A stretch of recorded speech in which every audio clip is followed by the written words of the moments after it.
నిన్న తన కుమారుడు కేటీఆర్ బర్త్డే సందర్భంగా హైదరాబాద్లోని 100 అనాథ ఆశ్రమాలకు మాజీ ముఖ్యమంత్రి కల్వకుంట్ల చంద్రశేఖరరావు భారీ విరాళాలు ఇచ్చారు. మరియు కేటీఆర్ చేతుల మీదుగా ఎర్రవల్లిలోని తన ఫామ్ హౌస్లో మొక్కలు నాటించారు. కేటీఆర్ పుట్టినరోజు సందర్భంగా చేపట్టిన ఈ సేవా కార్యక్రమం పట్ల అనేక మంది ప్రశంసలు వ్యక్తం చేస్తున్నారు.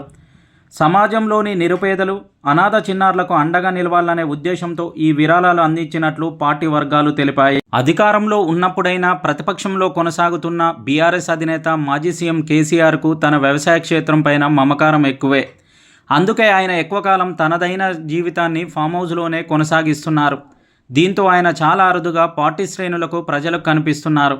తాజాగా కేసీఆర్ ఎలా ఉన్నారన్న వీడియో ఒకటి ఆయన కుమారుడు బీఆర్ఎస్ వర్కింగ్ ప్రెసిడెంట్ కేటీఆర్ జన్మదిన సందర్భంగా వెలుగులోకి వచ్చింది. శుక్రవారం తన జన్మదినం సందర్భంగా కేటీఆర్ తన తల్లిదండ్రుల ఆశీర్వాదం తీసుకునేందుకు కేసీఆర్ వద్దకు కుటుంబంతో పాటు వెళ్లారు. ఈ సందర్భంగా సోఫాలో కూర్చున్న కేసీఆర్, ఆయన సతీమణి శోభలు కేటీఆర్ తమ వద్దకు రాగానే లేచి ఆయనను ఆశీర్వదించారు. కేసీఆర్ కుమారుడిని ఆత్మీయంగా ఆలింగనం చేసుకున్నారు. అనంతరం కేసీఆర్ దంపతులు కుమారుడు కేటీఆర్తో పాటు కోడలు నీలిమ, మనుమడు ఇమాన్షులతో కలిసి ఫోటోలకు పోజులు ఇచ్చారు. అనంతరం ఎర్రవల్లి ఫామ్ హౌస్లో కేసీఆర్తో కలిసి కేటీఆర్ మొక్కలు నాటారు. ఈ వీడియోలో తమ అభిమాన నాయకుడు కేసీఆర్ ఎలా ఉన్నారోనంటూ బీఆర్ఎస్ శ్రేణులు ఆసక్తిగా తిలకిస్తుండడంతో అది కాస్త వైరల్గా మారింది.